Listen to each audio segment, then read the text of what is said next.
now my pleasure to introduce Otis Jennings. Otis is a member of the class of 1990.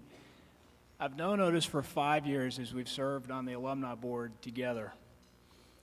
But since I did not attend St. Mark's when Otis was here, I had to do a little bit of research on him. I asked questions of his former classmates and his teachers to make sure I understood the true essence of Otis. Otis entered St. Mark's in the 9th grade. He established himself as a brilliant math student, a 3-sport letterman. He earned the reputation as an intense competitor and a devoted friend. Teachers and fellow alumni quickly point out that the man knew how to have fun, whether it was in the classroom, on the football field, or on the 2nd floor of the Green Library. J.T. Sutcliffe said it best. When one looks back at the contributions Otis made to our academic and extracurricular program while he was a marksman, one is tempted to wonder if a mistake hasn't been made. If the accomplishments of several students haven't erroneously been blended into Otis's profile. However, those of us who have had the joy of teaching him and learning from him know otherwise. JT sums it up when she shares a quote from his college recommendation. She wrote, "I've taught bright and wonderful students for over 20 years. I've found precious few that I felt so certain would make significant contributions to our world. Otis Jennings will leave his mark, and we will all be better for it." I think we will agree with JT's prediction after we get a glimpse into Otis and his experiences at St. Mark's. I'd like to introduce to you Otis Jennings, class of 1990.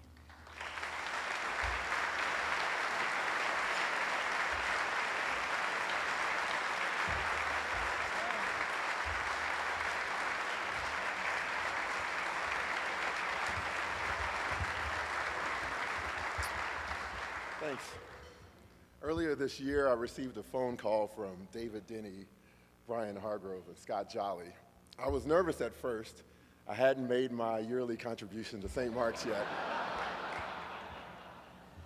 But unlike many of you, I'm not quite a big fish yet, and this was not a development call. They were calling about tonight, and they were really excited about tonight, and I got excited about tonight, and we started talking about how it was long overdue, and they invited me to be the speaker, and I got quiet. I got nervous, and they went on, and they kept talking, though. They kept, saying how appropriate it was for me to speak. And, I wasn't really paying, I think my ears shut down, too. I wasn't paying attention. I think somewhere in there, Brian Hargrove expressed his love for me. All of this was unnecessary, though, because I couldn't say no. And Brian, you had me at hello. So good evening. It is such a privilege to speak on behalf of the entire St. Mark's family in acknowledging St. Mark's most precious resource, its people. I am but one of the roughly 3,100 alumni, many of whom openly acknowledge the profound and lasting effect that teachers and staff have had on our educations, our development as men, and our successes in life. My goal tonight is to capture, through a few of my personal experiences, a sense of just how precious and special a place St. Mark's is as a result of its employees going above and beyond their already broadly defined job descriptions. Piece of unsolicited advice to tonight's organizers, though: the next time you have to choose a speaker for an event, make sure your choice upon learning of his selection does not become speechless, as I did for an extended period. This is indeed a humbling responsibility. On this night dedicated to celebrating the contributions of many to St. Mark's in general and to our educators specifically, I would be remiss not to acknowledge my first teachers, my parents, Otis and Lily Jennings. My father and I share many attributes. In particular, we think alike.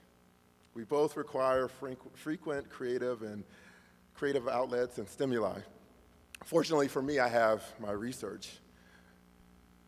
There's no doubt that if Otis had had the educational resources and structures in place that I had, that he helped to provide for me, he would also be teaching, as I do, and surely working on projects much more important than mine. My mother has faithfully and enthusiastically supported every academic interest that I have ever pursued. However, she did express some apprehension about my matriculation to a certain private school on the other side of town. She's my biggest fan. Clearly, I'm a product of my parents. I have to apologize now, though, for not mentioning by name everyone at St. Mark's who has impacted my life. There are far too many, and my speech has already been cut in half by the powers that be. But hopefully, I will at least get to greet each one of you tonight and express my extreme gratitude. I was an 8th grader at Spence Middle School and coming into my own, successfully competing in math contests, completing a phenomenal growth spurt, and participating in organized sports for the first time. Life was pretty good. The biggest math contest that year, ceremoniously entitled Math Counts, was held at SMU. I placed 3rd that day behind Jeff Quillisi and James Jones.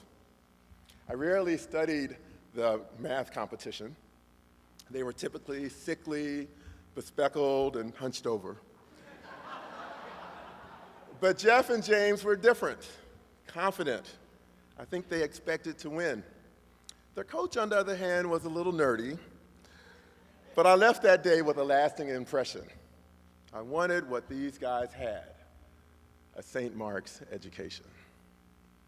On the first day of class, fall 1986, I was sitting in Mr. Cochero's class and flying high. You see, Mr. Cochero was that nerdy coach, and he was all mine. He looked at me curiously. "What are you doing here?" Mr. Cochero's booming voice startled me. I think it belongs to a bigger person. He led me down the long corridors of the math and science quadrangle. I remember being intimidated by this word, quadrangle, and I call myself a mathematician. We walked in silence. Was I in trouble?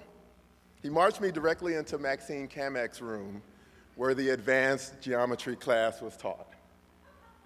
This is where you belong. Throughout my experience at St. Mark's, I've always had the feeling of being looked after, protected, taken care of, even in classes where my performance was below average. For instance, French and English were challenges, and at least in that first year, C's were a mainstay on my grading reports. Comments, those 2-by-6-inch pieces of paper that contained a letter grade, and so much more. We all remember the personalized notes written by the instructors to students and their parents.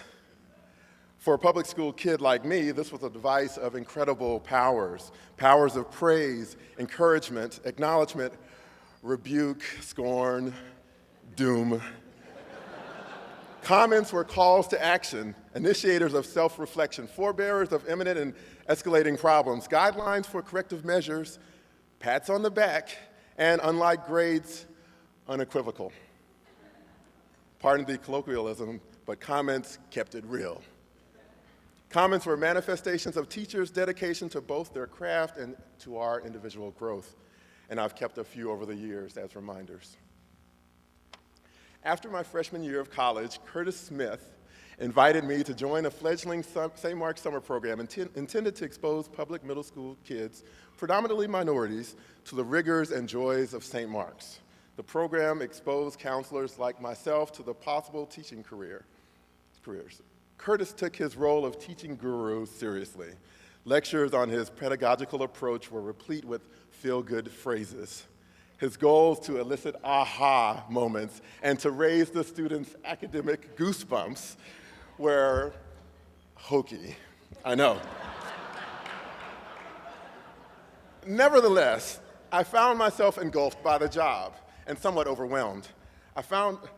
I gained a new respect for teachers and their awesome responsibilities that summer. By the way, I was not invited to teach the following summer.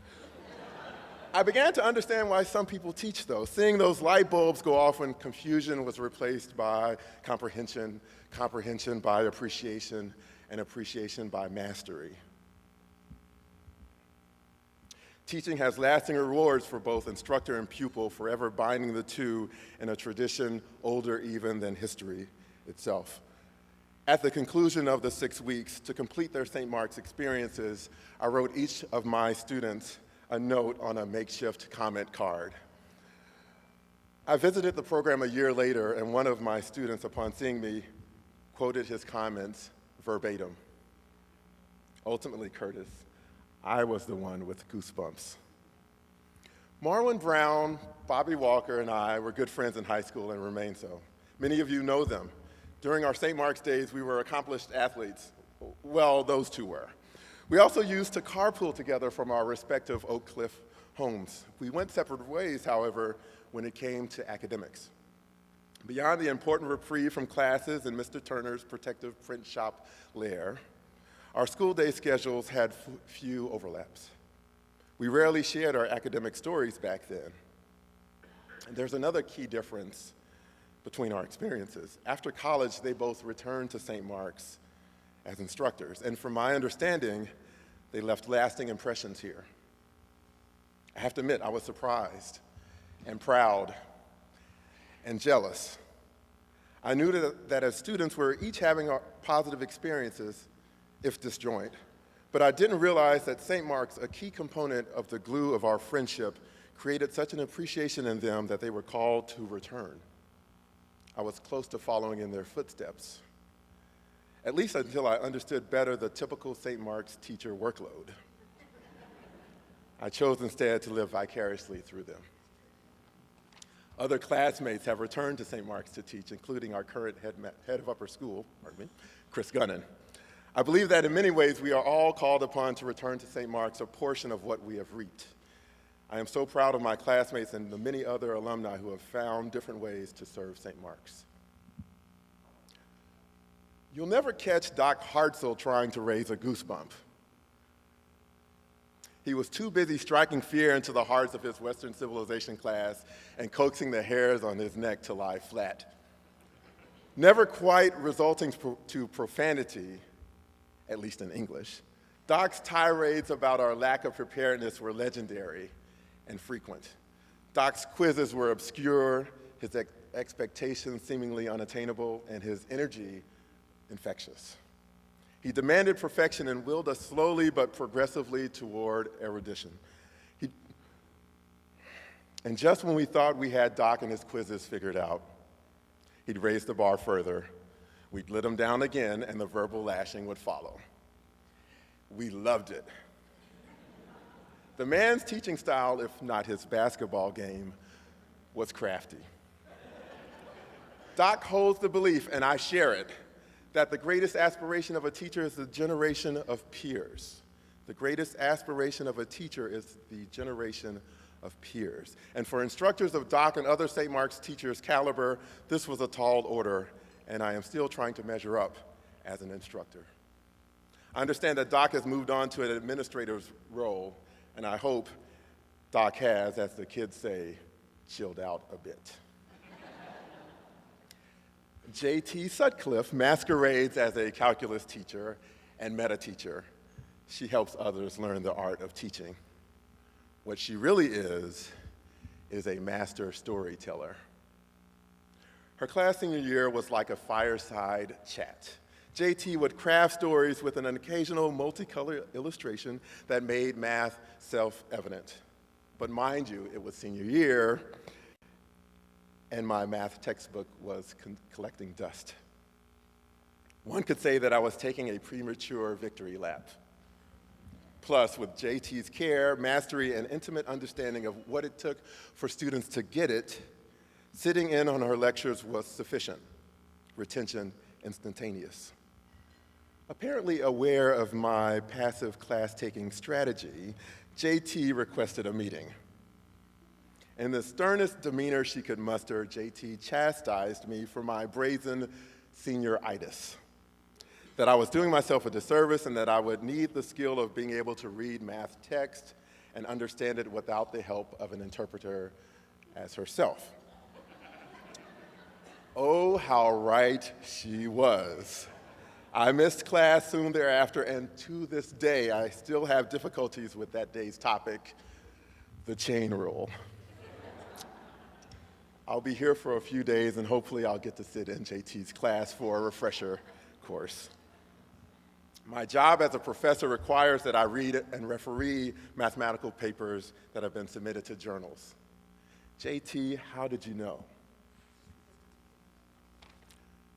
Attending St. Mark's was made possible because of the school's generous financial aid policy. And my understanding is that the percentage of students receiving financial aid has increased to 18%. It pleases me to see that St. Mark's remains committed to a diversity of social economic status, race, culture, religion, ideas, and talents among its student body and workforce, to everyone's benefit. Each summer, we would receive a financial aid package for the upcoming year. The aid package for that victory lap year was not as significant as it had been in previous years. Understandably, this caused some consternation in the Jennings household. My two sisters were both in college, and a tough decision loomed. My father and I were in favor of holding out for a slightly better offer.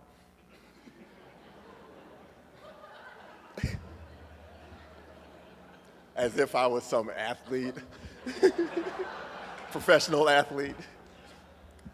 My mother's wiser head prevailed, and we tightened our belts, didn't we?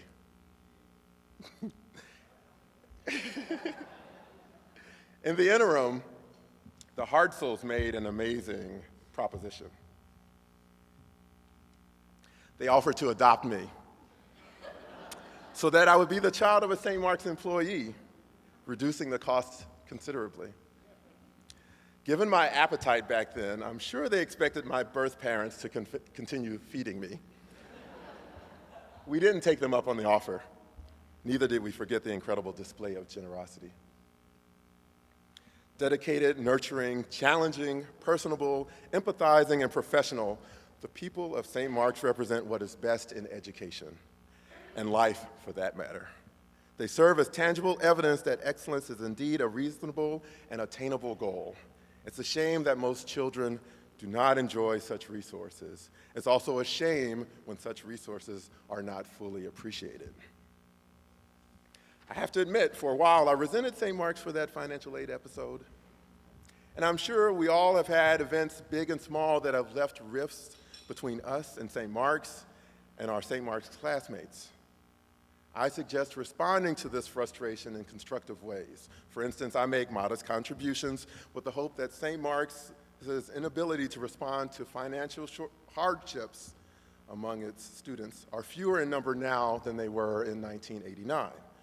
We should remember that St. Mark's belongs to all of us, and its future is in our hands to mold as we see fit. I encourage you all to get involved. Give career advice to students, or make yourself available otherwise as a resource to the school.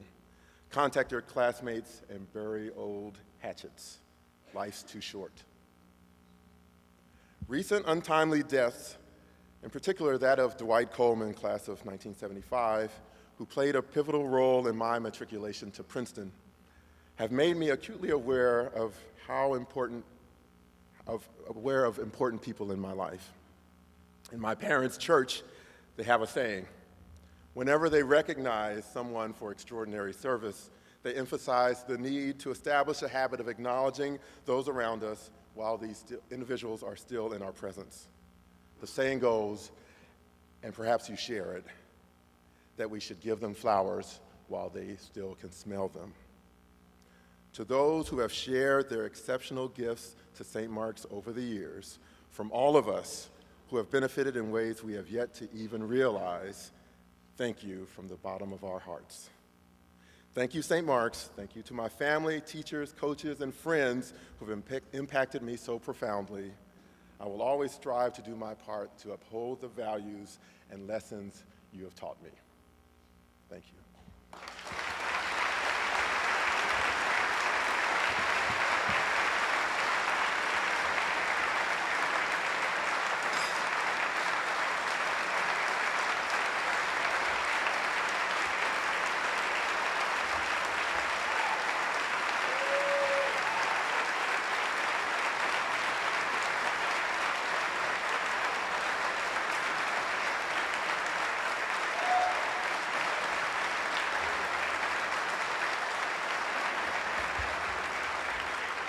And now, please turn your attention to the monitors for a video tribute.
Ladies and gentlemen, please join me in welcoming our Eugene McDermott headmaster, Arnold Holtberg.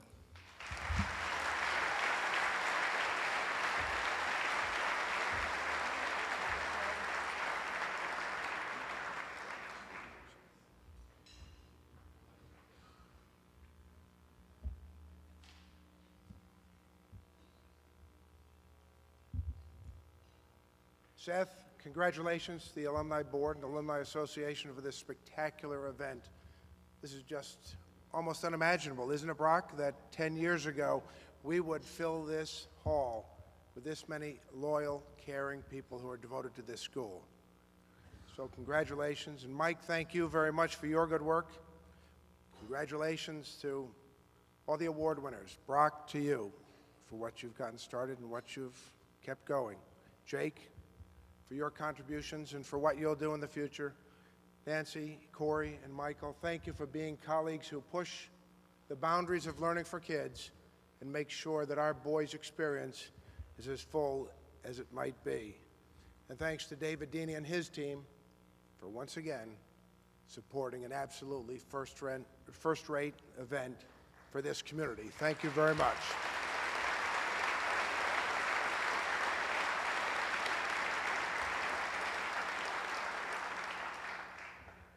Finally, thanks also to the Alumni Association for creating an evening where we are doing what seems most appropriate, most fitting, and just very, very special, celebrating the people who make this place hum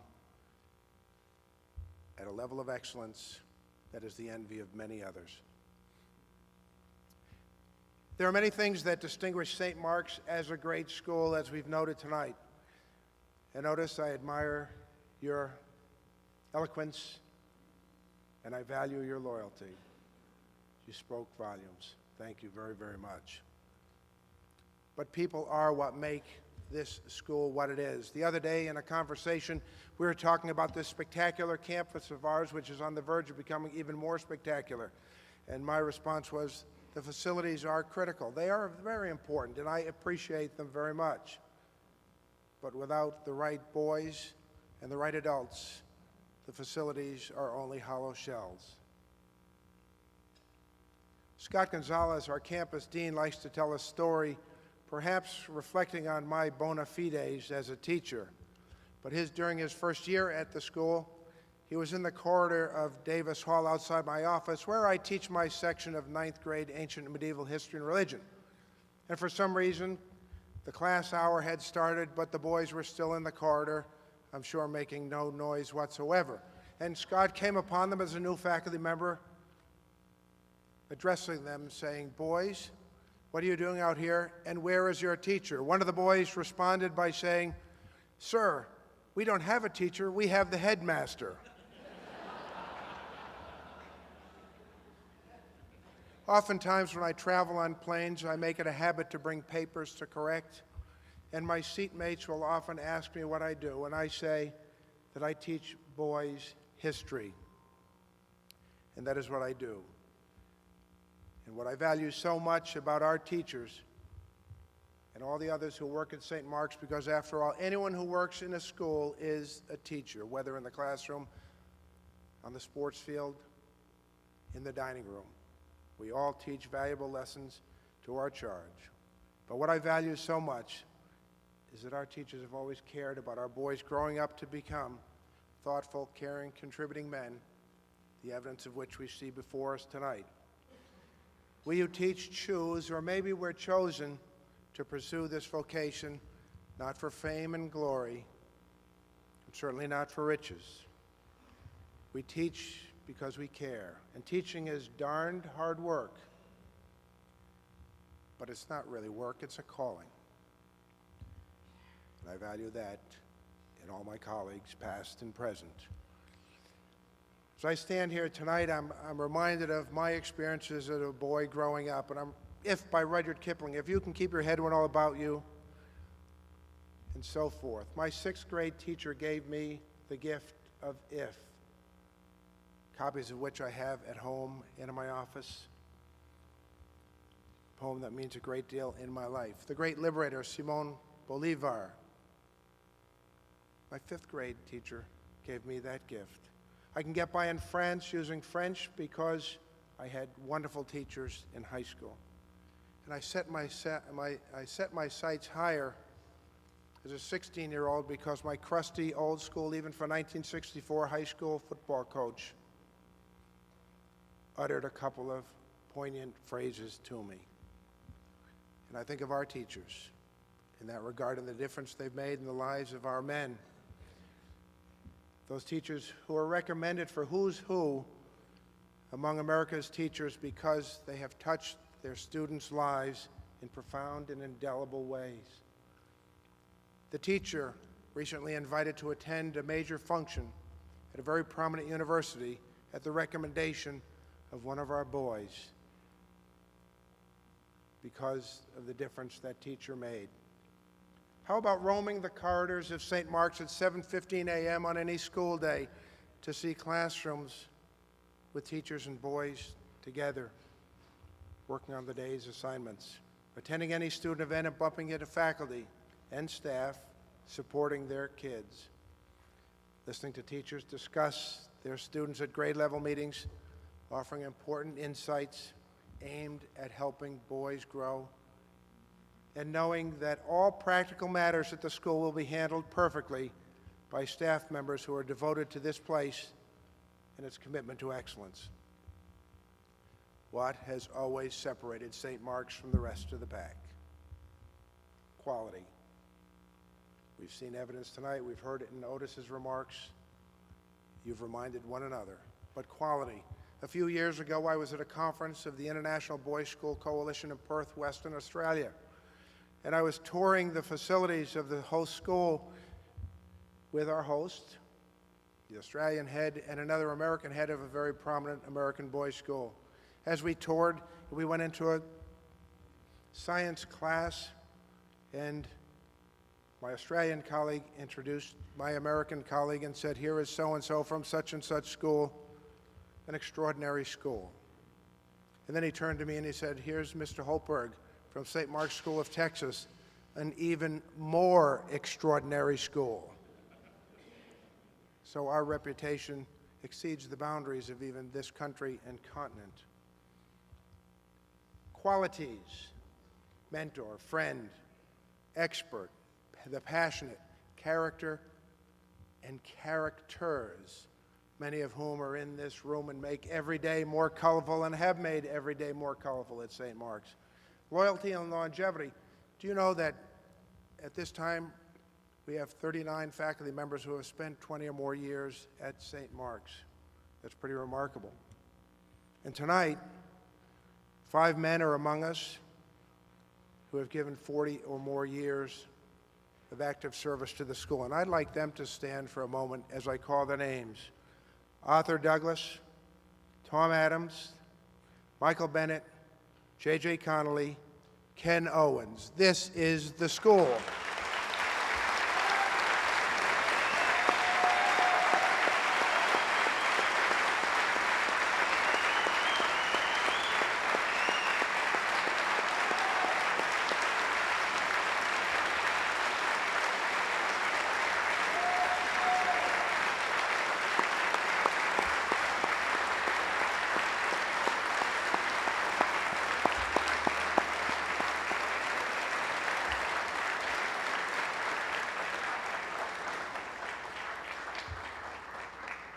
Gentlemen, thank you for your leadership and for carrying the ideals of St. Mark's in your persons.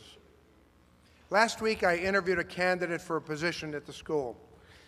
In his cover letter, he had made reference to Paul Whedon, J.J. Connolly, and other elements of his St. Mark's experience. Well, I decided during the interview that I would test not only his memory, but his relationship to the school, to make sure he was telling the whole truth. So I asked the gentleman, "Do you remember any poetry from 7th grade?" And he quickly broke into recitation and recited a couple of poems for me that he remembered from 20-some-odd years ago. That's a testament to something enduring. And I know that collectively and individually, our teachers forever have made that kind of difference, had that kind of effect on our students. The evidence is here tonight. I think of myself more as a teacher than anything else. I remember the days in my 20s when I couldn't imagine what administrators really did. Why anyone would want to be a department head, a division head, or head of school. That seemed impossible to me. And in my office, I have a scroll that was given to me during my Hong Kong days. It's in Chinese calligraphy. And loosely translated, it says, Teacher of Teachers. It's one of the most meaningful gifts I've ever received. And I'm proud, I'm very proud of our graduates, and thank you for being here.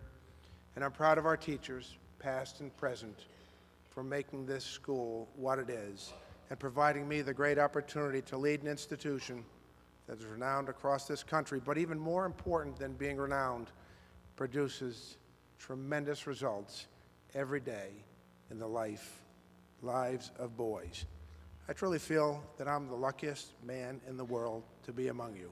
Thank you so much for being here. I hope you've enjoyed the evening. Congratulations to you all. Drive home safely, please.